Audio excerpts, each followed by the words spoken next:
عزت و احترام کے ساتھ، بڑے ہی ادب و احترام کے ساتھ استاد محترم، استاد اساتذہ فضیلت الشیخ خورشید احمد السلفی حفظہ اللہ، شیخ الجامعہ جامعہ سراج العلوم السلفیہ جھنڈا نگر حفظہ اللہ کو دعوت اسٹیج دیتا ہوں کہ آپ آئے اور ہم سامعین کے سامنے، ہم مشارکین و مشارکات کے سامنے اپنی قیمتی باتیں پیش کریں۔ شیخ محترم اسٹیج پر۔ السلام علیکم ورحمۃ اللہ وبرکاتہ۔ ان الحمد للہ نحمده ونستعینه ونستغفره ونعوذ باللہ من شرور انفسنا ومن سیئات اعمالنا، من يهده الله فلا مضل له ومن يضلل فلا هادي له، واشهد ان لا اله الا الله وحده لا شريك له، واشهد ان محمدا عبده ورسوله، اما بعد فان خير الحديث كتاب الله وخير الهدي هدي محمد صلى الله عليه وسلم، وشر الامور محدثاتها وكل محدثة بدعة وكل بدعة ضلالة وكل ضلالة في النار. وأعوذ بالله السميع العليم من الشيطان الرجيم. بسم الله الرحمن الرحيم. الذين عند الله الإسلام. ہر چیز کو جہاں میں قدرت نے دل بری دی، ہر چیز کو جہاں میں قدرت نے دل بری دی، پروانے کو تپش دی، جگنوں کو روشنی دی، رنگی لوا بنایا برہان بے زباں کو، ان کو زبان دے کر تعلیم خامشی دی، سایہ دیا شجر کو، پرواز دی ہوا کو، پانی کو دی روانی، موجوں کو بے کلی دی، رنگی کیا شفق کو، باقی دلہن کی صورت، پہنا کے لال جوڑا، شبنم کی آرسی دی، درفشانی نے تیری قطروں کو دریا کر دیا، درفشانی نے تیری قطروں کو دریا کر دیا، دل کو روشن کر دیا، آنکھوں کو بینا کر دیا، اور تھے نہ جو خود راہ پر اوروں کے ہادی بن گئے، کیا نظر تھی جس نے مردوں کو مسیحا کر دیا، صلی اللہ علیہ وسلم۔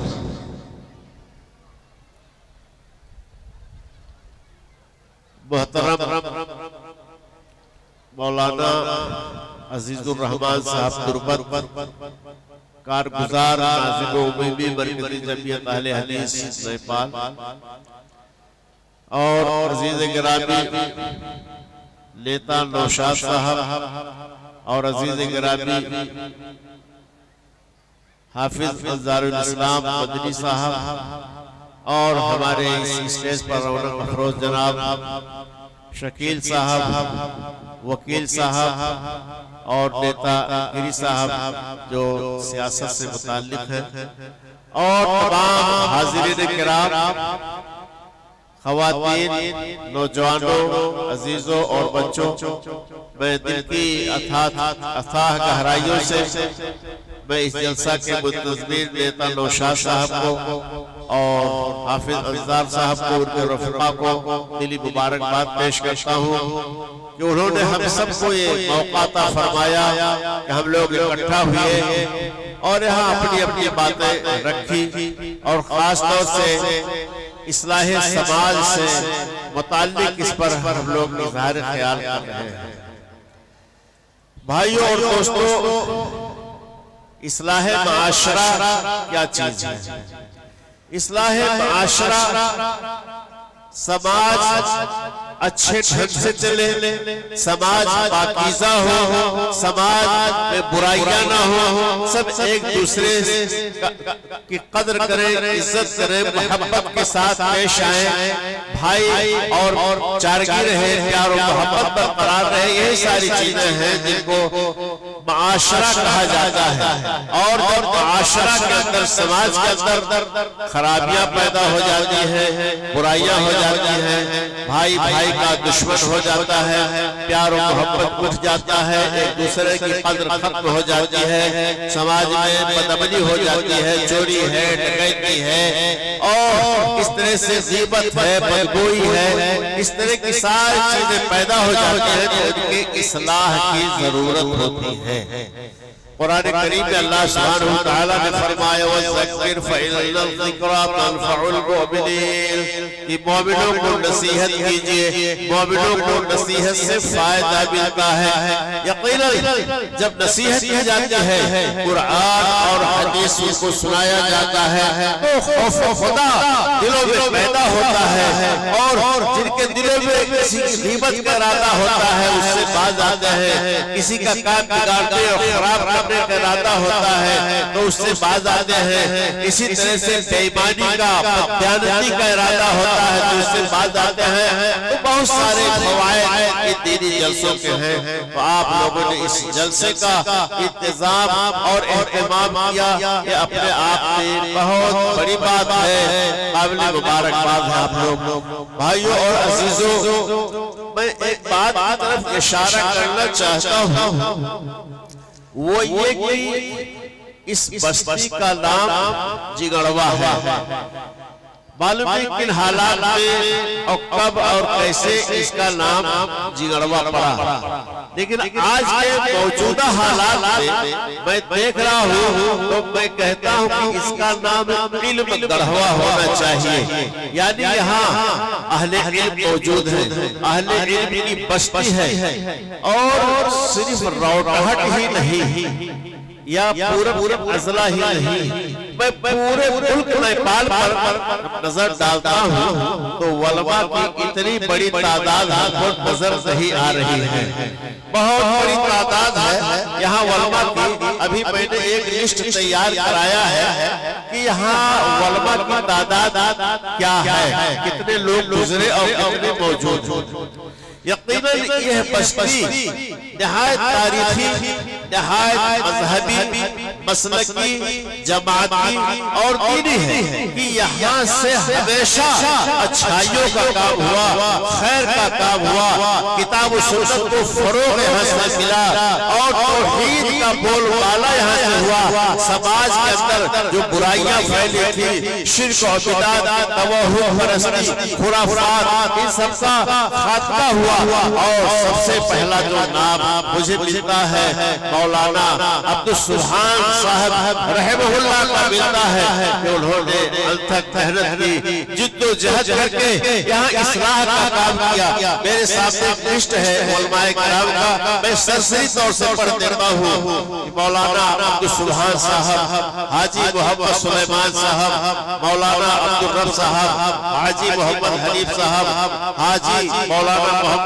مسلم رہبر صاحب، مولانا صغیر صاحب، مولانا محمد ارقم صاحب، مولانا ابو طلحہ صاحب مدنی، مولانا ارشاد احمد صاحب مدنی، حافظ علقمہ حیدر المدنی، مولانا سراج الدین المدنی، مولانا محمد صاحب السلفی، مولانا محمد ہارون صاحب المدنی، مولانا محمد ارشاد صاحب سراجی، مولانا محمد شوکت صاحب ریاضی، مولانا محمد غفران صاحب ریاضی، مولانا محمد عرفان صاحب مدنی، مولانا انوار الاسلام صاحب مدنی، مولانا محمد شعیب ریاضی، مولانا وسیم اختر ریاضی، مولانا شکیل احمد السراجی، اور مولانا شہباز احمد سراجی، مولانا حشر عالم مکی، مولانا عبدالقدیر مکی، مولانا سبیع اللہ سراجی، مولانا عطاء الرحمن سراجی، مولانا عبدالماجد السراجی، مولانا ثاقب عالیاوی، مولانا عاصم عالیاوی، مولانا شفیع اللہ، حافظ رضوان احمد سلفی، مولانا اجمل حسین، مولانا جاوید اختر السراجی، مولانا تمیم اختر السراجی، مولانا محمد خالد الریاضی، مولانا انیس الرحمن ریاضی، مولانا اصغر صبا الطیبی، اور اسی طرح سے لشمنیہ کے علماء میں ڈاکٹر نیک محمد صاحب اصلاحی، محمد احمد مدنی، مولانا محمد شعیب مدنی، مولانا محمد طفیل مدنی، ڈاکٹر محمد ہاشم، مولانا محمد اختر سراجی، اور مولانا محمد منظر کلیم اللہ سراجی، ناصر کلام مدنی، مولانا مطیع الرحمان نصری، مولانا شوکت علی سراجی، مجیب الرحمان سراجی، امیر اللہ المدنی، امیر الحق سراجی، یہ نام اس مقصد کے تحت میں گنا رہا ہوں کہ اتنی بڑی تعداد یہاں پر موجود ہے. اور مولانا عبدالعظیم صاحب، اچھا جی، مولانا عبد السبحان صاحب کے ہمارے سے مولانا عبدالعظیم صاحب، یہ اتنی بڑی تعداد یہاں پر ہے. اور اتنی بڑی تعداد کے ہوتے ہوئے اگر یہاں اس بستی میں، اس گاؤں میں فساد ہو، بگاڑ ہو، یہاں آپس میں فرقہ بندی ہو، گٹ بندی ہو، اور اس طرح کی باتیں پیدا ہو، یہ بڑے شرم کی بات ہوگی، بڑے افسوس کی بات ہوگی کہ یہ علماء جنہوں نے کتاب اللہ کا علم حاصل کیا ہے، جنہوں نے احادیث کا علم حاصل کیا ہے، اور کے ہوتے ہوئے اگر یہاں فساد ہو، بگاڑ ہو، یا قرب جوار میں ذرا روٹاٹ میں فساد ہو، یہ افسوس کی بات ہے. یہ اتنی بڑی تعداد علماء دین کی ہے، نہ صرف موضع جگڑوا اور لچمنیا، نہ صرف روٹاٹ، یہ پورے نیپال کو کنٹرول کر سکتے ہیں. الحمدللہ یہ اہل علم ہے.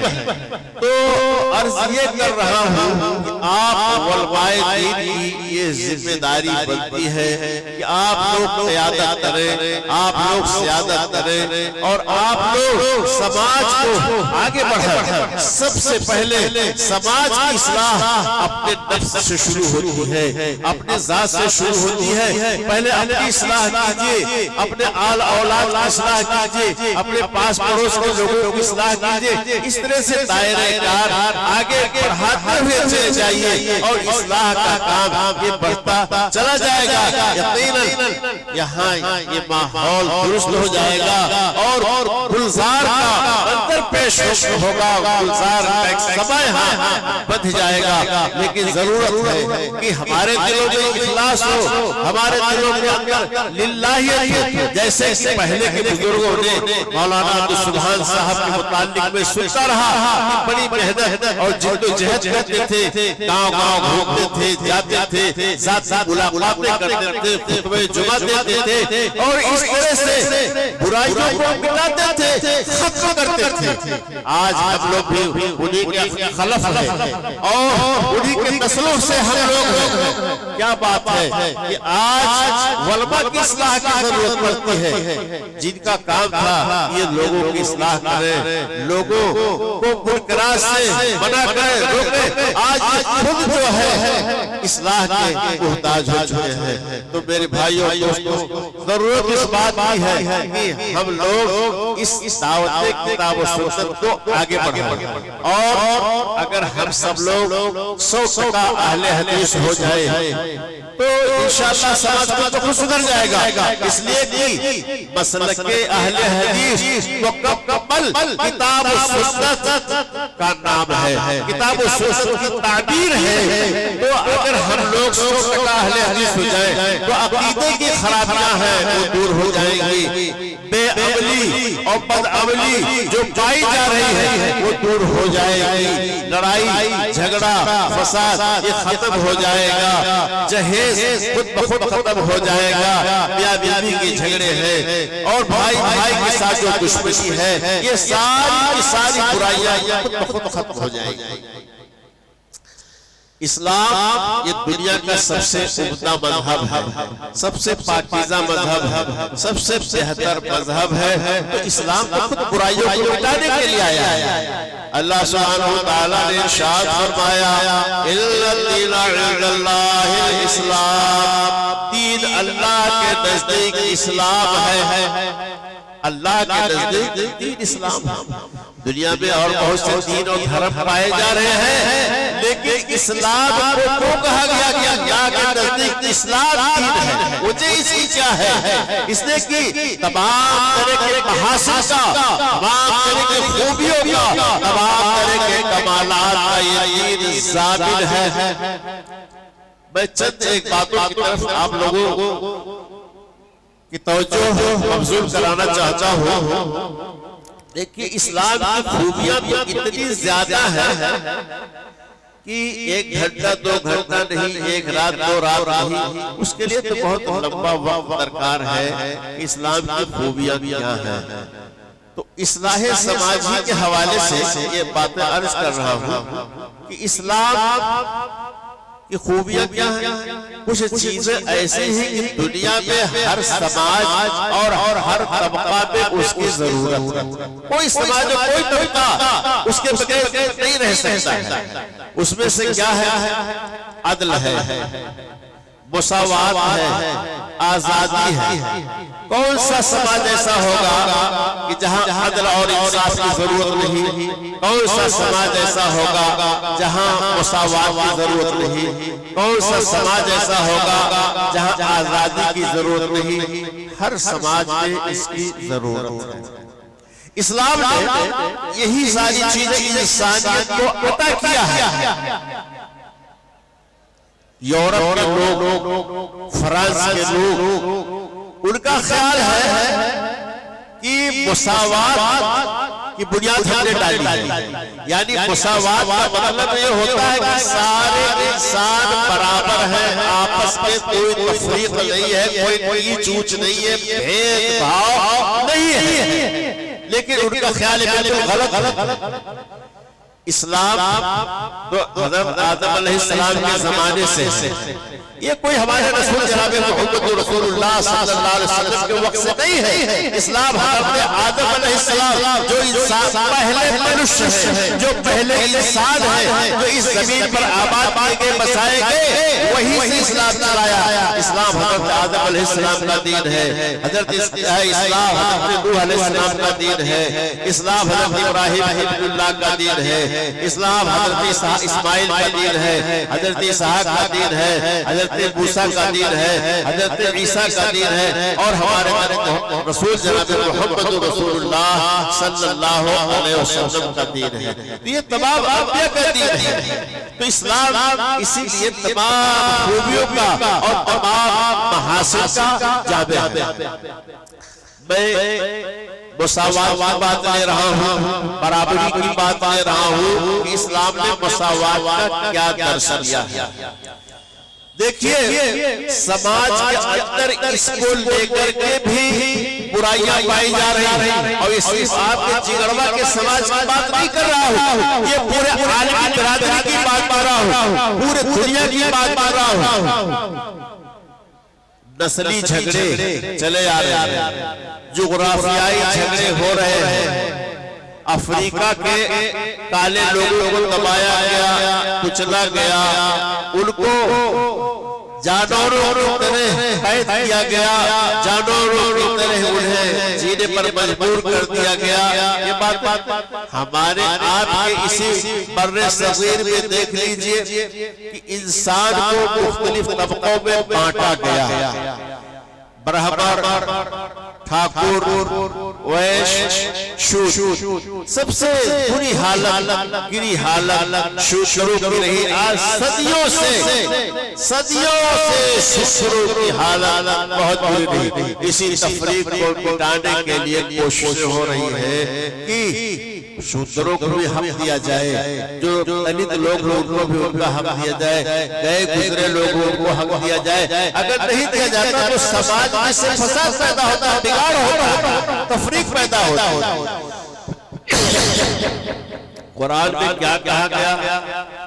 اللہ سبحانہ وتعالی نے فرمایا وَلَقَدْ كَرَّمْنَا بَنِي آدَمَ وَحَمَلْنَاهُمْ فِي الْبَرِّ وَالْبَحْرِ۔ ہم نے انسان کو باعزت بنایا اور اسے خشکی اور تری میں سوار کیا۔ آپ اس تناظر میں غور کریں، دیکھیں کہ ہم نے انسان کو باعزت بنایا۔ انسان میں جتنے بھی طبقے کے لوگ ہیں سب ہیں، چاہے گورے ہو اور چاہے کالے ہو، چاہے افریقہ کے وحشی ہو، چاہے ہمارے بر صغیر کے دلت اور شودر ہو جو نہایت دبے کچلے، انسانیت میں سب کے سب برابر ہے، کوئی تفریق نہیں، کوئی فرق نہیں ہے، سب کے سب انسانیت برابر ہے۔ ہاں فرق کہاں ہوتا ہے؟ اعمال کے لحاظ سے، کردار کے لحاظ سے، آدمی کے اپنے دھرم اور کرم کے لحاظ سے فرق ہوتا ہے، ورنہ انسانیت کے جو پیدائش کے لحاظ سے کوئی فرق کسی کے اندر نہیں ہے، سب کے سب برابر ہے۔ تو قرآن کریم نے کہا وَلَقَدْ كَرَّمْنَا بَنِي آدَمَ، ہم نے بنی آدم کو باعزت بنایا، سارے انسان باعزت سے مکرم ہے۔ وَلَقَدْ كَرَّمْنَا بَنِي آدَمَ وَحَمَلْنَاهُمْ فِي الْبَرِّ وَالْبَحْرِ، اور ہم نے انہیں خشکی اور تری پہ سوار کیا، خشکی پہ بھی چل رہے ہیں، تری پہ بھی چل رہے ہیں، سب کو اپنے عزت دی ہے۔ آپ اس ناحیے سے غور کریں،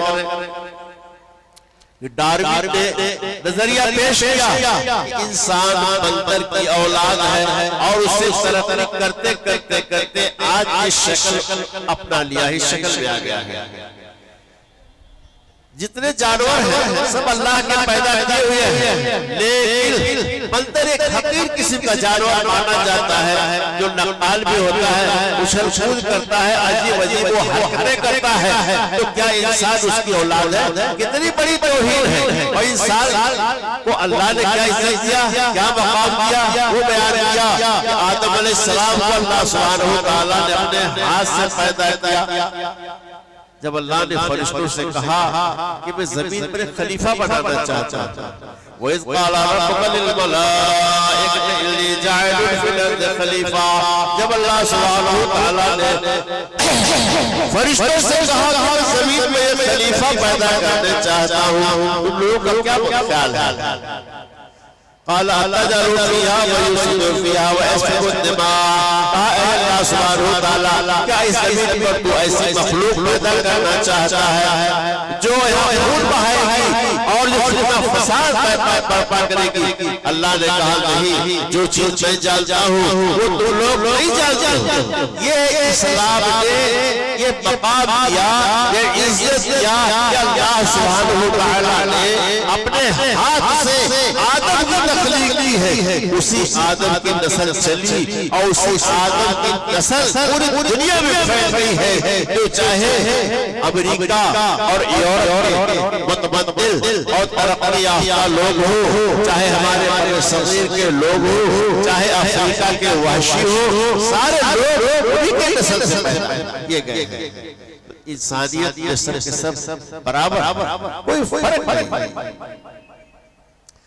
کہا یہ دیکھیں کچھ لوگ ناپاک تصور کیے گئے کہ ناپاک مندروں میں نہیں جا سکتے، ویدوں کو نہیں چھو سکتے، مگر قرآن نے کیا کہا؟ نہیں، غلط ہے، سب برابر ہے، سب وید چھو سکتے ہیں، سب قرآن چھو سکتے ہیں، سب مندروں میں جا سکتے ہیں، سب مسجدوں میں جا سکتے ہیں، کوئی فرق نہیں۔ کہا ایک بار ایک آدھا رحم سے، کہا ایک بار ایک آدھا رحم سے، ابھی ہاتھ کاٹو اگر میں بچھو تو، مساوات کی زندگی چاہتے ہو جاؤ محبوب قرآن چھو تو، برابری چاہتے ہو جو قرآن کی پیروی کرو۔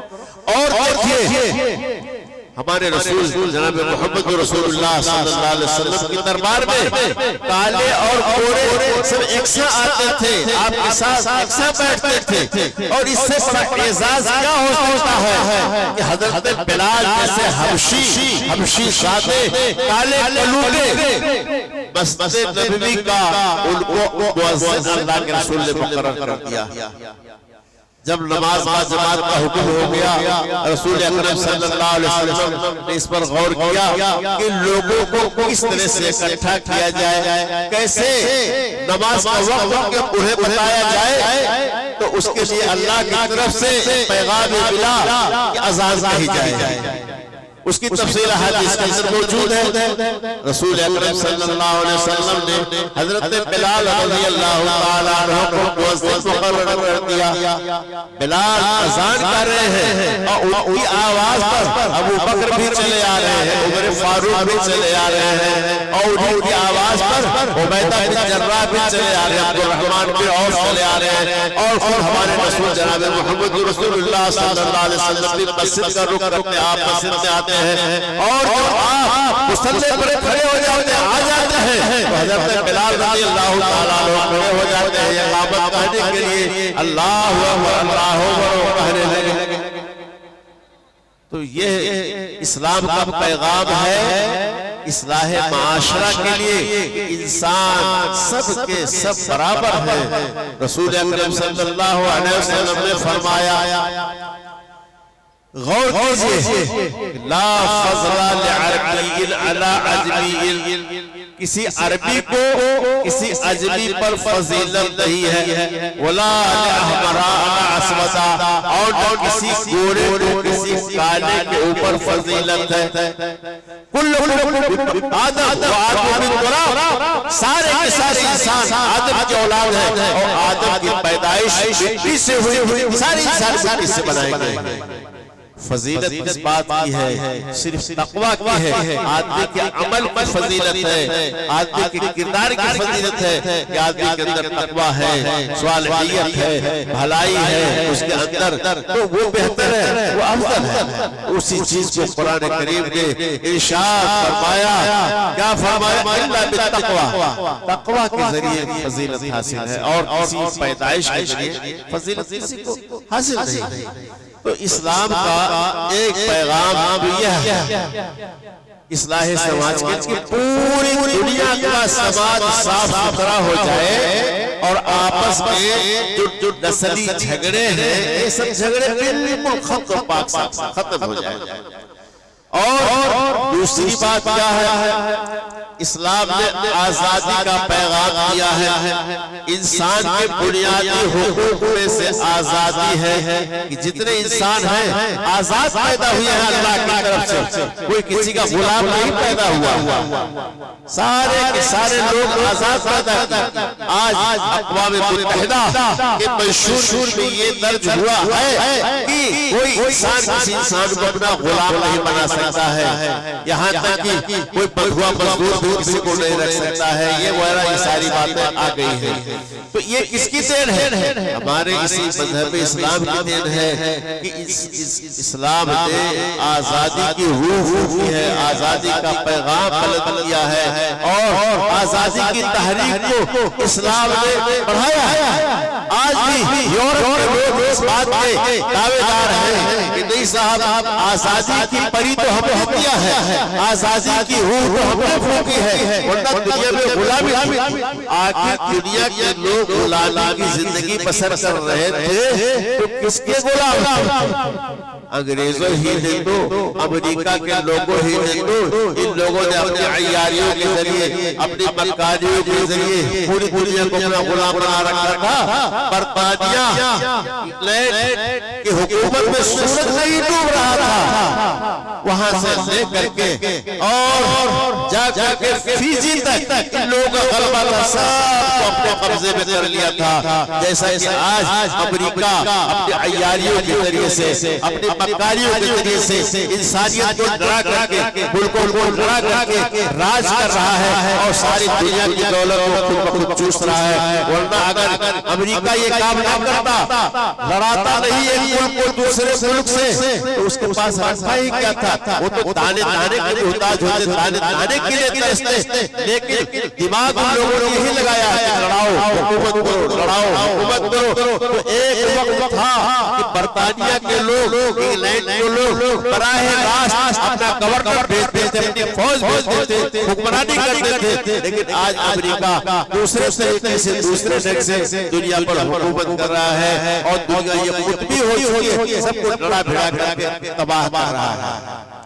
تو آزادی کے جو دعوے دار ہیں لوگوں کو غلام تو انہی لوگوں نے بنایا, اور کسی دوسرے نے نہیں بنایا تھا. تو میرے بھائیوں دوستوں, یہ جو غلامی کی ذہنیت ہے کہ لوگوں کو براہ راست یا بالواسطہ اپنے ماتحتی میں اپنے کنٹرول میں لاؤ, اور جو ان کے وسائل ہیں, قدرتی پیداوار ہے, قدرتی چیزیں ہیں, ان سب کو اپنے کنٹرول میں کر لو. یہ سب عیاریوں کے ذریعے سے, مکاریوں کے ذریعے سے, یہ ساری کی ساری چیزیں کی جا رہی ہیں. آپ اسلام کی تعلیمات پر غور کریں. اور میں نے جو عرض کیا کہ اسلام ہی اللہ کے یہاں پکا دین ہے, سچا دین ہے, تو اس کے محاسن کیا ہیں, اس کے کمالات کیا ہیں, اس کی خوبیاں کیا ہیں. تو دیکھیے اسلام نے انسانیت کو مٹانے کی کوشش کیا اور ایک کہہ دیا وَلَقَدْ كَرَّمْنَا بَنِي آدَمَ وَحَمَلْنَاهُمْ فِي الْبَرِّ وَالْبَحْرِ. ہم نے انسان کو مکرم بنایا ہے, باعزت بنایا. جب انسان مکرم و باعزت ہے پھر کسی کا غلام کیسے ہو سکتا ہے؟ ہمارے مذہب اسلام نے غلامی کو مٹانے کی اتنی تدبیریں اپنائی ہیں کہ اس کی کوئی مثال نہیں ملتی ہے. چنانچہ قرآن اور حدیث میں دیکھ لیجئے, اور قرآن اور حدیث کی تعلیمات میں دیکھ لیجئے کہ غلامی کو ختم کرنے اور آزادی بخشنے کے کتنے طریقے رسول اللہ صلی اللہ علیہ وسلم نے اپنایا اور بتایا کہ فلاں چیز کے کفارے میں غلام کر دو, آزاد کر دو. اگر کسی نے رمضان کے مہینے میں روزے کی حالت میں اپنی بیوی کے ساتھ جسمانی صحبت بنا لیا ہے, یہ غلام آزاد کر دو, فلاں کام پہ غلام آزاد کر دو, فلاں کام پہ غلام. یہ غلامی کو ختم کرنے ہی یہ تدبیریں اور ساری کی ساری کوشش. لیکن ایار جو ہوتے ہیں ایاری دکھاتے ہی رہتے ہیں, کہتے ہی رہتے ہیں. اب ان لوگوں نے نیا موضوع شیخ رکھا پردہ نسوت کا کہ خواتین کو بھی ہم لوگوں نے آزاد کر دیا ہے, عورتوں کو بھی ہم نے آزاد کر دیا, صرف نازک کو ہم نے آزادی دے دی. اسلام نے ان کو بند کر رکھا تھا, قید کر رکھا تھا, گھر میں بند کر رکھا تھا. عزت کا نام انہوں نے زلزل دے دیا ہے. آزادی کو وہ لوگ آزادی کو قید سے تعبیر کر رہے ہیں جو سراسر ظلم ہے, جو سراسر ناانصافی ہے. عورتیں ہمارے ہی سماج کا حصہ ہے, ان کو الگ نہیں کیا جا سکتا ہے. جو مقام, جو مرتبہ مذہب اسلام نے خواتین کو دیا ہے, صرف نازک کو دیا ہے, وہ کوئی اور نہیں دیا. اللہ سبحانہ وتعالیٰ نے حکم دیا وَلَهُنَّ مِثْلُ الَّذِي عَلَيْهِنَّ بِالْمَعْرُوفِ کہ انہیں بھی وہی حقوق حاصل ہے جو تمہیں حاصل ہے, معروف کے ساتھ, بھلائی کے ساتھ, ان کے ساتھ. اور عورتوں کو اللہ سبحانہ وتعالیٰ نے کیا فَهُنَّ لِبَاسٌ لَكُمْ وَأَنتُمْ لِبَاسٌ لَهُنَّ کہ تم ان کے لباس ہو, وہ تمہارے لباس ہے. جس طرح سے لباس سے زینت حاصل کی جاتی ہے, لباس سے جسم کا بچاؤ کیا جاتا ہے, سردی سے, گرمی سے, تمام چیزوں سے بچاؤ کیا جاتا ہے. تو عورتوں کو اللہ سبحانہ وتعالیٰ نے لباس قرار دیا. اور میرے بھائیوں اور دوستوں, آپ غور کریں کہ زوج کے طرف سے قرآن نے تعبیر کیا ہے. ازواج کہا گیا, زوج اور زوجہ کی اصطلاح استعمال کی گئی. زوج اور زوجہ کا مطلب کیا ہوتا ہے؟ ہمسر, برابر, مثل, یعنی جس طرح سے مرد کو جو حقوق حاصل ہے وہی حقوق عورتوں کو بھی حاصل ہے. عورتوں کو قید و بند میں نہیں رکھا گیا ہے. ہاں, عورت کو جو پردے کا اسلام نے حکم دیا ہے وہ ان کی کرامت کی حفاظت کے لیے, ان کی شرافت کی حفاظت کے لیے, ان کی عزت و آبرو کی حفاظت کے لیے, ان کو محنت و مشقت سے بچانے کے لیے کیا گیا ہے. عورتوں کی تخلیق اس لیے نہیں ہوئی ہے کہ وہ جا کر کے قلبوں میں زینت بنے, وہ جا کے ہوٹلوں میں خدمات انجام دے. انہیں اس لیے نہیں اللہ نے بنایا ہے, اس کی تخلیق اس لیے نہیں پیدا کیا ہے کہ ان کا فوٹو استعمال کر کے مال کا پرچار کیا جائے اور اس طرح سے انہیں توہین ہی جائے. اس لیے اللہ سبحانہ وتعالیٰ نے نہیں بنایا بلکہ گھر کی مالکن بنایا. رسول اکرم صلی اللہ علیہ وسلم نے ارشاد فرمایا, بخاری شریف کی روایت ہے کہ کلکم مسئول, تم میں سے ہر شخص ذمہ دار ہے, ہر شخص ذمہ دار ہے. کون اس کا ذمہ دار ہے؟ الامام مسئول, امام بھی مسئول ہے, یعنی جو بادشاہ وقت ہے, جو خلیفۃ المسلمین ہے, جو حکمراں ہے, وہ ذمہ دار ہے. اپنی رعایا کا, کسی چیز سے باپ اپنی اولاد کا ذمہ دار ہے. عورت کو گھر کے مالکن ہے, والمرأۃ راعیۃ علی بیت زوجہا, اور اپنے شوہر کے گھر کی وہ مالکن ہے, ذمہ دار ہے. الا کلکم مسئول, ہر خبردار تم میں ہر شخص مسئول ہے اور ہر شخص کو اس کی ذمہ داریوں کے متعلق سوال کیا جائے گا۔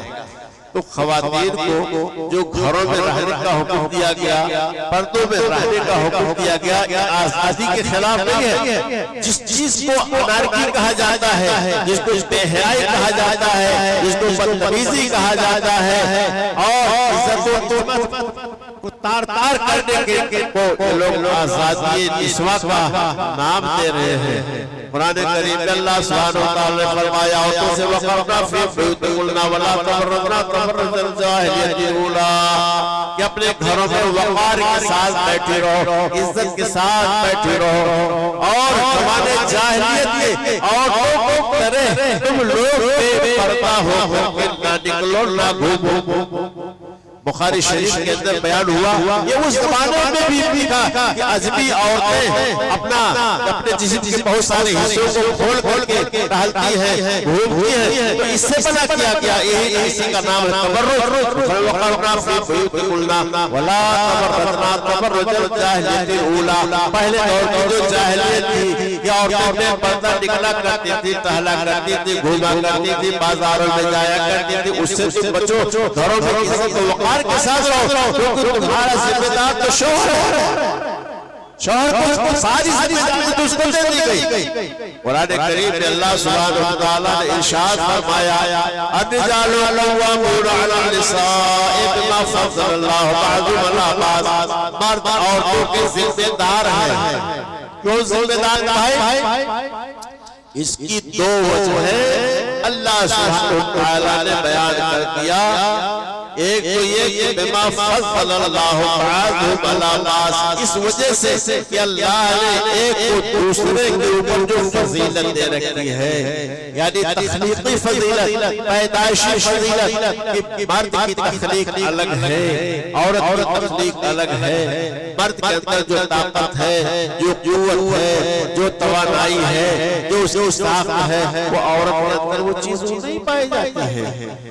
مرد مضبوط ہوتا ہے، فوجی ذمہ داریاں اس کے اوپر ہے، سرحدوں کی حفاظت کا کام کرنا ہے، جنگوں میں اسے پائلٹ کا کام کرنا ہے، بمباری کرنی ہے اور سارے کام کرنے ہیں۔ عورت وہ شجاعت نہیں ہوتی ہے، وہ جرأت نہیں ہوتی ہے، وہ ہمت نہیں ہوتی ہے اور نہ اس کے پاس یہ موقع ہی ہوتا ہے، اس لیے کہ وہ گھر پہ بچوں کی ذمہ دار ہوتی ہے، بچوں کی تعلیم ہے، بچوں کی تربیت ہے، بچوں کی دیکھ ریکھ ہے، نگرانی ہے، یہ ساری ذمہ داریاں عورت ہوتی ہیں۔ تو دونوں تخلیقی اعتبار سے دماغ کو اگر تولا جائے، وزن کیا جائے، جگر کو تولا جائے، دیکھا جائے، تو اس اعتبار سے بھی مرد کی تخلیق مضبوط بہتر ہے۔ تو فرمایا اللہ سبحانہ وتعالی نے الرجال قوامون علی النساء کہ مرد عورتوں کے ذمہ دار ہے، ان کے قوام ہے، ان کے تمام امور کے مالک ہے۔ بما فضل اللہ بعضهم علی بعض وبما انفقوا من اموالهم، اور دوسری وجہ بتائی کہ مرد جو خرچ کرتا ہے بیوی کے اوپر شادی سے لے کر کے اور آخر تک مرد ہی کی ذمہ داری ہے کہ بیوی پر خرچ کرے۔ نکاح ہوا، مہر کس کو دینا ہے؟ شوہر کو دینا ہے۔ کپڑا، کھانا، دوا، علاج، اس کا انتظام کسے کرنا ہے؟ مرد کو کرنا ہے۔ تو بما انفقوا من اموالهم فالصالحات قانتات حافظات للغیب، بس ایک عورت صالحہ عورت کون ہے؟ جو قناعت کرنے والی ہوتی ہے، حافظات للغیب، اور غیب ہے وہ حفاظت کرتی ہے، عزت و آبرو۔ یہ قرآن کی تعلیم ہے مردوں کے تعلق سے اور عورتوں کے تعلق سے۔ رسول اکرم صلی اللہ علیہ وسلم سے ایک صحابی نے سوال کیا کہ ما حق زوجنا، اے اللہ کے رسول صلی اللہ علیہ وسلم آپ ہمیں رہنمائی فرما دیں، آپ بتلا دیں کہ ما حق زوجنا، ہمارے بیویوں کا ہمارے اوپر کیا حق ہے؟ آپ نے ارشاد فرمایا تطعمها اذا طعمت وتكسوها اذا كسيت، کہ تم جب کھانا کھاؤ تو اس کو بھی کھلاؤ، اور جب کپڑا پہنو تو اس کو بھی کپڑا پہناؤ۔ ایسا نہ ہو کہ اپنا اچھے سے اچھا بہتر سے بہتر کھانا کھاؤ، اپنے لیے جوڑے سلاتے چلے جاؤ، جب بھی بازار میں جاؤ اور اچھا کپڑا نظر آئے تو اپنے لیے تیار کرا دو، اور بیوی کا لحاظ نہ ہو، اس کی پرواہ نہ ہو کہ پھٹے حالت میں ہے، پرانے حالت میں نہیں۔ آپ نے ہمارے قریب جب تم کھاؤ تو کھلاؤ، سب ہے سیتا، اور جب تم کپڑا پہنو اس کو بھی پہنو۔ یہ ساری ذمہ داریاں مرد کے اوپر اللہ نے ڈال دیا، رسول نے ڈال دیا، اسلام نے ڈال دیا ہے۔ عورتوں کو اللہ نے، اس کے رسول نے، اسلام نے تو عزت دیا کہ گھر میں عزت کے ساتھ، آبرو کے ساتھ وہ بیٹھی رہے، اور جو گھریلو ذمہ داریاں ہیں، گھریلو ذمہ داریوں کو وہ انجام دیں۔ لیکن یہ افسوس کی بات ہے اور یہ شرم کی بات ہے کہ آج چھوٹی سے چھوٹی چیز کا پرچار ہوتا ہے تو کسی نہ کسی عورت کا، کسی نہ کسی ہیروئن کا فوٹو شائع کرتے ہیں لوگوں کو متوجہ کرنے کے لیے، اور وہ بھی فوٹو ہوتا ہے کیسا، اس کے جسم کے اعضاء دکھائی پڑتے ہیں، ظاہر ہوتے ہیں، دکھائے جاتے ہیں، تاکہ مرد حس بھری نگاہوں سے اس کی طرف دیکھیں، اس کی طرف توجہ کر کے، اور پھر ہمارے چیزوں کا جو ہے استعمال کریں، اس کو خریدیں۔ کبھی کبھی موبائلوں میں نے دیکھا بعض چیزوں کی پرچار کرنے، کپڑے کی پرچار کرنا ہے، اسی طرح سے اور چیزوں کا، تو کسی نہ کسی ہیروئن کا فوٹو، کسی عورت کا فوٹو دے دیتے ہیں تاکہ اسی بہانے لوگ ہمارے سامان کو دیکھیں، اس کی خوبیوں کو پہچانیں، اور پہچان کر کے پھر اس کی خرید و فروخت کریں۔ تو یہ اس طرح سے صرف نازک کی توہین کی گئی، بے عزتی کی گئی، رسوائی کا سامان کیا گیا، لیکن اس کو یہ لوگ آزادی کے نام سے اور آزادی نسواں کے نام سے تعبیر کر رہے ہیں۔ تو میں عرض کرنا چاہتا ہوں اپنی ماؤں سے، بہنوں سے، خواتین سے اور عام لوگوں سے، عورت کا مقام، عورت جگہ اس کا گھر ہے، عزت کے ساتھ، پردے کے ساتھ ہے۔ رسول اکرم صلی اللہ علیہ وسلم نے بھی مختلف انداز میں تعلیم دی، اور قرآن کریم نے فرمایا، اللہ سبحانہ تعالیٰ نے عورتوں سے کہا کہ اگر کوئی آپ سے بات کرتا ہے تو بے ورائے حجاب، پردے کے آڑ سے اس سے بات کرو، سامنے نہ ہو، لچک کے ساتھ بات نہ کرو، نرم انداز میں بات نہ کرو، کہیں کسی کے دل میں کوئی غرض ہو، کیا کہ اس سے کوئی غلط بات ہو تو تمہاری طرف اس کا اعلان نہ ہو۔ یہ قرآن کریم نے جو ہے حکم دیا، اور ایسی عورتیں جو پردے کے ساتھ رہتی ہے، جو عزت کے ساتھ رہتی ہے، اللہ کا ذکر کرتی رہتی ہے، اللہ سبحانہ وتعالیٰ نے انہیں جنت اور اجر عظیم کی بشارت سے نوازا۔ تو بھائیو دوستو، یہ سماج سدھار کے لیے اسلام ہے۔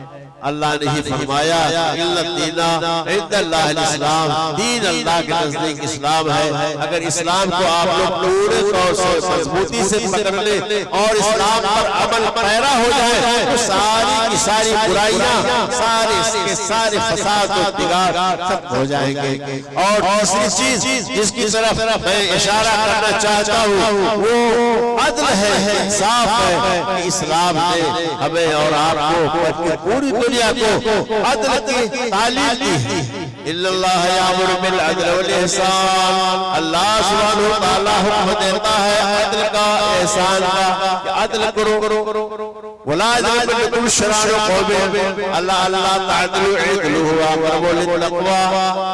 کیا فرمایا کہ کسی قوم کے ساتھ تمہاری دشمنی ہے تو اس دشمنی کی بنا پر اس کے ساتھ ناانصافی نہ کرو۔ دشمنی چلی آ رہی ہے، کوئی معاملہ اس کے ساتھ رہا ہے تو اس دشمنی کے بنا پر عدل کے معاملے میں، انصاف کے معاملے میں بے اعتدالی نہیں ہونی چاہیے، ناانصافی نہیں ہونی چاہیے۔ وَلَا يَجْرِمَنَّكُمْ شَنَآنُ قَوْمٍ أَلَّا تَعْدِلُوا اعْدِلُوا هُوَ أَقْرَبُ لِلتَّقْوَىٰ۔ عدل کرو، یہ تقویٰ سے قریب چیز ہے۔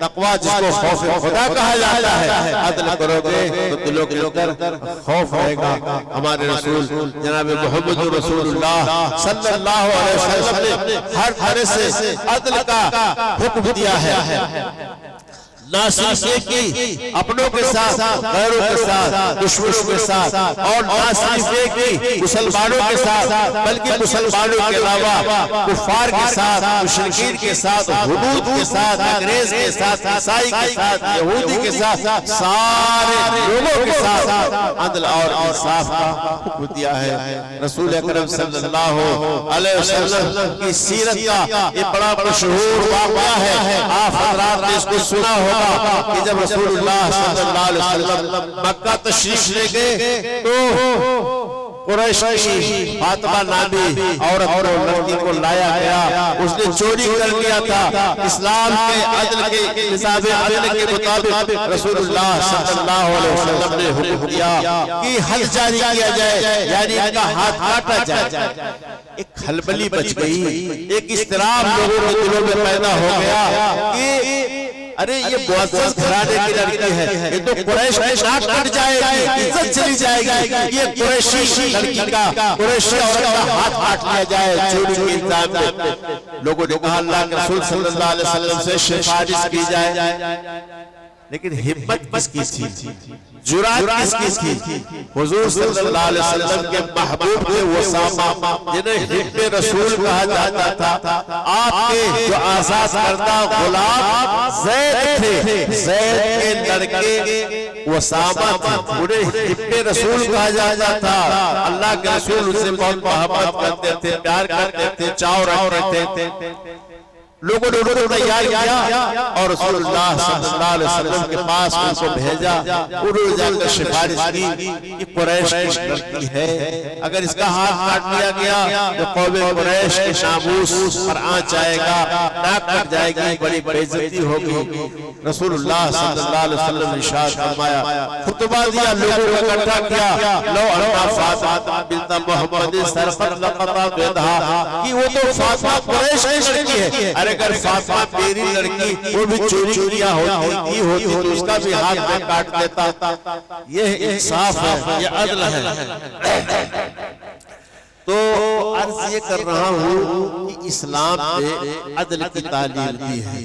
آج ہم عدالتوں کے حالات کو دیکھ رہے ہیں، عدالتیں بک جاتی ہیں، اور بعض حالات و واقعات آپ لوگوں نے دیکھا کہ وحدہ کی طلب میں عدالتیں کس طرح سے بک گئی، لالچ میں عدالتیں کس طرح سے بک گئی، تمام ثبوت اور شواہد کو ختم کر کے اور حق کو حق بنا دیا گیا، ناحق کو حق ٹھہرا دیا گیا۔ یہ ساری چیزیں ہیں جو فساد برپا کرتے ہیں سماج میں، معاشرے میں۔ اگر ہر آدمی کو اس کا حق ملے، اس کے ساتھ انصاف ہو اور عدل بڑھتا جائے، کاہے پر فساد بگاڑ ہوگا سماج میں، کاہے بگاڑ ہوگا۔ رسول اکرم صلی اللہ علیہ وسلم نے ارشاد فرمایا کہ اگر کسی آدمی کے پاس دو بیویاں ہیں اور وہ انصاف نہیں کر رہا ہے تو قیامت آئے گا تو اس کا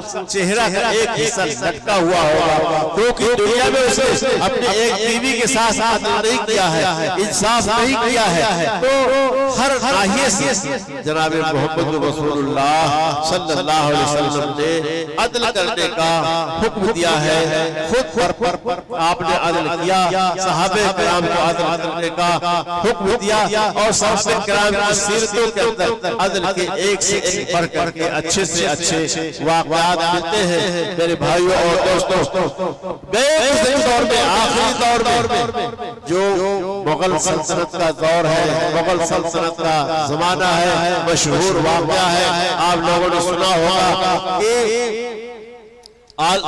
جہانگیر کا عدل بہت ہی مشہور تھا، جہانگیر کا عدل بہت مشہور معروف تھا، لیکن جب ان کی بیوی شاہ جہاں نے، ان کی بیوی نے نور جہاں ایک شخص تمچا چلا دیا اور اس کو مار دیا، ختم ہو گیا، معاملہ قاضی کے سامنے پیش ہوا، معاملہ قاضی کے سامنے پیش ہوا تو کیا ہوا جانتے ہیں؟ معاملات کو سوچ کر کے قاضی نے حکم دیا اس کے بدلے ان کی جان لی جائے، ان کو مارا جائے، کیونکہ بے قصور تھا، بے قصور کوئی سے مار دیا، ختم کر دیا ہے۔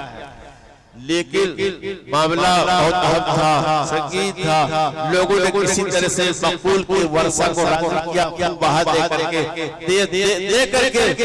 راضی کر کے مجبور تھا بادشاہ جہانگیر قاضی کے ساتھ عدالت کے ساتھ، اور جب معاملہ رفع دفع ہو گیا، خون بہا اور نیت لے کر کے رفع دفع کر دیا گیا تو تفاصل پاؤں کو بیگم گرا اور کہا تو اگر کشتہ شدی آہ کرتے ہوئے اگر تو قتل کر دی گئی ہوئی تو میں کیا کہہ سکتا تھا؟ شریعت عملے میں مجبور تھا۔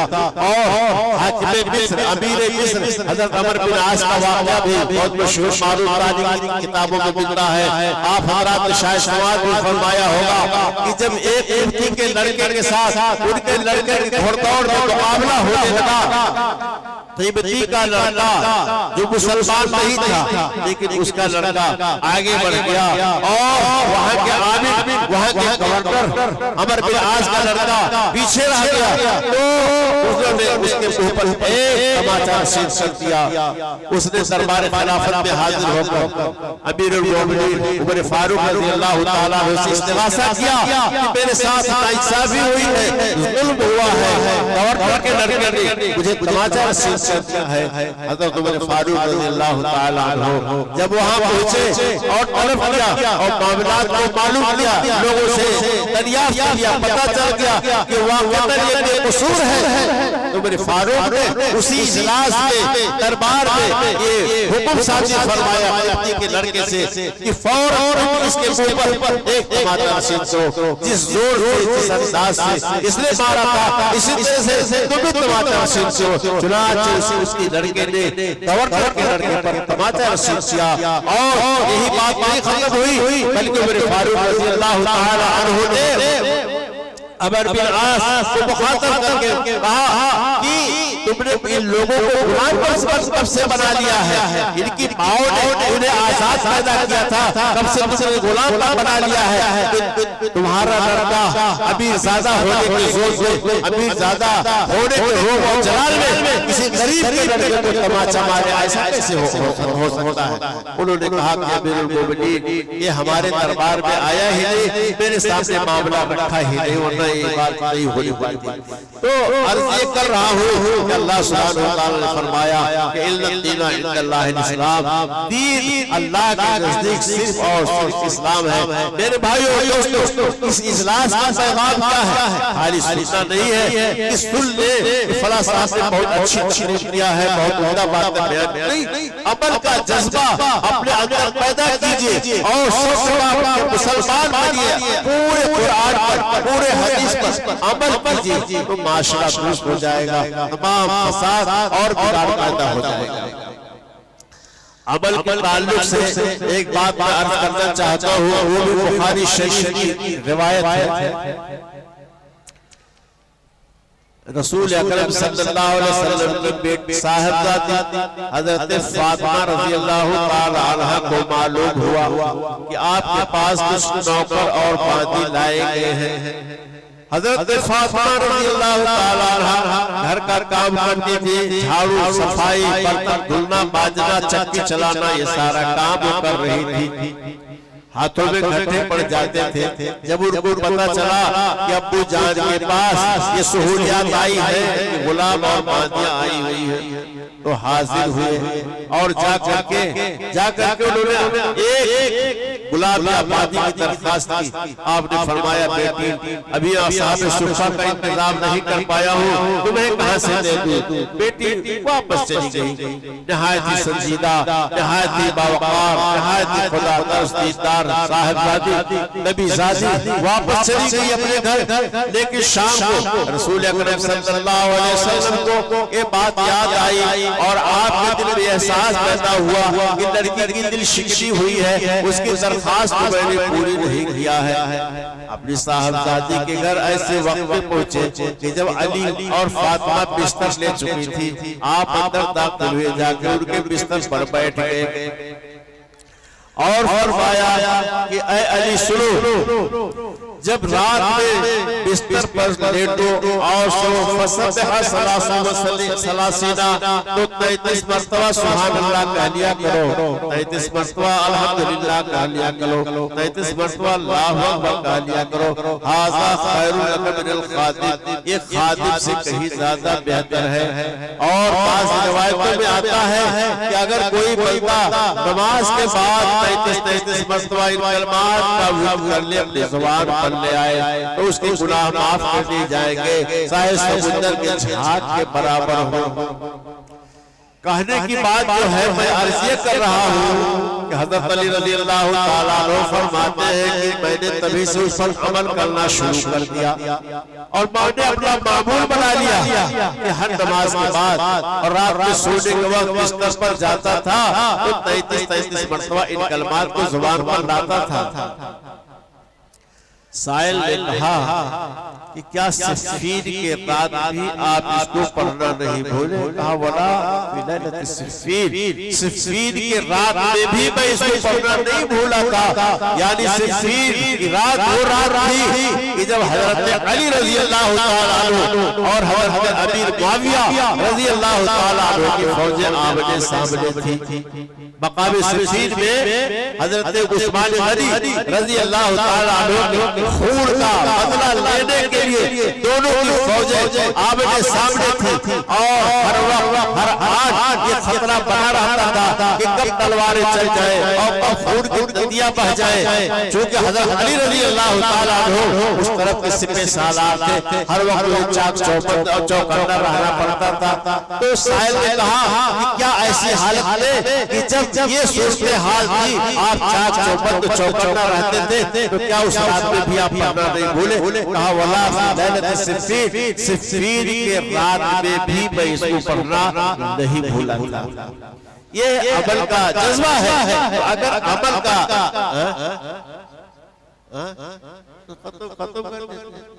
تو اگر یہ جذبہ عمل کا ہمارے اندر اس کا 10واں حصہ 20واں حصہ بھی پیدا ہو جائے، انشاءاللہ ہمارا سماج بالکل درست ہو جائے، ہمارا سماج بالکل ٹھیک ہو جائے۔ ہم اور آپ دعوے دار تو ضرور ہیں کہ قرآن اور حدیث کا علم ہمارے ہاتھ میں ہے، عمل کرتے ہیں، لیکن قرآن پیغام بھی سنا دیا جاتا ہے، بتا دیا جاتا ہے، بھی ہمارے دل پسیجتے نہیں ہیں، اس لیے کہ دل تقوی اور خوف خدا سے خالی ہے۔ میں آپ کو بخاری شریف کی ایک روایت سنا کر کے اپنی بات کو کروں گا، وہ یہ ہے کہ روایت میں ہے حضرت عمر فاروق رضی اللہ تعالیٰ عنہ اپنے زمانے خلافت میں اپنی ایک مجلس شورا بنائی، جس کو آج کی اصطلاح میں مجلس شورا کہہ لیجئے، پارلیمنٹ کہہ لیجئے، قومی مجلس کہہ لیجئے۔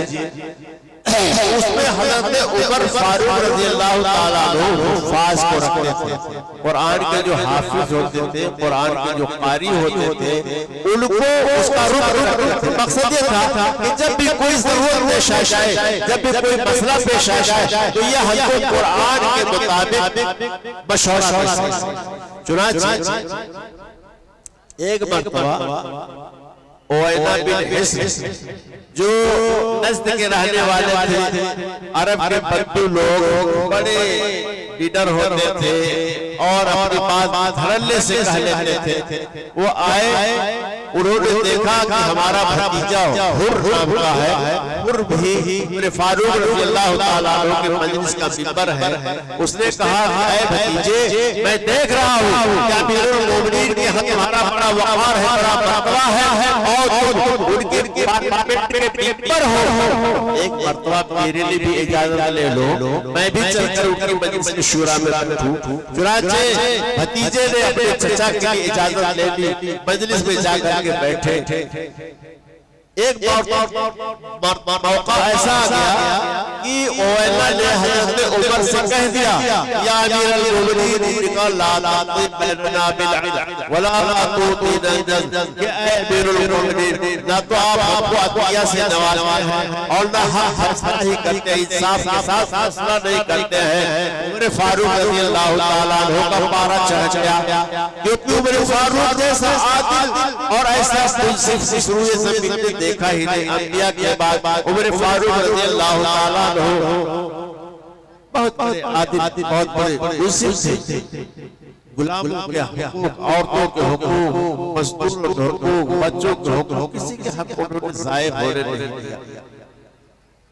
جب یہ بات سن کر کے عمر فاروق رضی اللہ تعالیٰ عنہ کا پارا چڑھ گیا تو فوراً ان کے بھتیجے ان کو ٹھنڈا کرنے کے لیے قرآن مجید کی آیت کریمہ کی تلاوت کی، خذ العفو وامر بالعرف وعن الجاہلین، معاف کر دیجئے، بھلائی کا حکم دیجئے اور جاہلوں سے اعراض کیجئے، جاہلوں سے دور رہیے۔ اور کہا امیر المومنین میرا چچا یہ جاہل ہے، یہ نیچ اونچ نشے و فلاد نہیں جانتا ہے، اس کے زبان سے کلمہ نکل گیا۔ فوراً عمر فاروق رضی اللہ تعالیٰ عنہ باز آگے سزا دینے سے، اور راوی کا بیان ہے وَقَانَ وَقَافًا عِنْدَ کتاب اللہ، کتاب اللہ کا جب کوئی حکم آ جاتا تھا تو فوراً ہو جاتے تھے، مجال کیا ہے کہ ایک سوٹ برابر بھی آگے بڑھ جائے۔ تو یہ ہے اسلام اور یہ ہے تقوی، یہ ہے خوف خدا۔ اگر ہم لوگ اپنی زندگیوں میں قرآن اور حدیث کو نافذ کر لیں تو ساری برائیاں تو ختم ہو جائیں گی۔ کون سی برائی ایسی ہے جس سے اللہ نے اس کے رسول صلی اللہ علیہ وسلم نے منع نہیں کیا ہے، روکا نہیں ہے، اور اس پر سزا نہیں بتائی ہے، وعید نہیں سنائی ہے؟ تو اگر خوف خدا تقوی ہمارے دلوں میں پیدا ہو جائے تو سماج سدھار ہو جائے، سماج کی اصلاح ہو جائے۔ انہی باتوں کے ساتھ پھر میں شکریہ ادا کرتا ہوں نوشاد شیخ صاحب کا اور عزیز حافظ افزار کا اور تمام رفقا کا کہ انہوں نے اتنے بڑے عظیم الشان اجلاس اور کانفرنس کا انتظام و اہتمام کیا کہ ہم لوگ اس میں اکٹھا ہو سکے، کچھ دین کی باتیں ہو سکی، اچھائی اور بھلائی کی باتیں ہو سکی۔ اللہ سبحانہ وتعالیٰ سے دعا ہے کہ ان کے دلوں میں خلوص و اصلاحیت پیدا فرمائے، انہیں برکتوں سے نوازے۔ آج کے ہماری اس مجلس میں پروگرام میں جتنے بھائی شریف ہوئے ہیں اللہ سبحانہ وتعالیٰ ان سب کی مغفرت فرمائے۔ اللہ سبحانہ وتعالیٰ ہمارے دلوں کو جوڑ دے، ہم سب کو ایک بنا دے، نیک بنا دے، ہمارے سماج سے تمام طرح کی برائیوں کو ختم کر دے۔ ہم سارے لوگوں کو نہ صرف مسلمانوں کو، ہندو مسلمان سکھ عیسائی جتنے سب کو آپس میں بھائی بھائی بھائی کر رہنے، مل جل کر رہنے کی وہ توفیق عطا فرمائے۔ اے اللہ سبحانہ وتعالیٰ آج دنیا میں فساد و خونریزی ہے، اس کا تو خاتمہ فرما دے، زمین کو پاک صاف کر دے۔ اے اللہ سبحانہ وتعالیٰ کرونا وبا سے ہم کو اور پوری دنیا کو نجات دے دے۔ الہ العالمین کرونا وبا سے ہم کو دنیا میں نجات دے دے۔ اے اللہ ہمارے اس ملک نیپال کو امن و شانتی کا جو گہوارہ ہے اس کو مزید امن و شانتی عطا فرما دے، دنیا میں امن و شانتی قائم کر دے۔ الہ العالمین حرمین شریف کی حفاظت فرما۔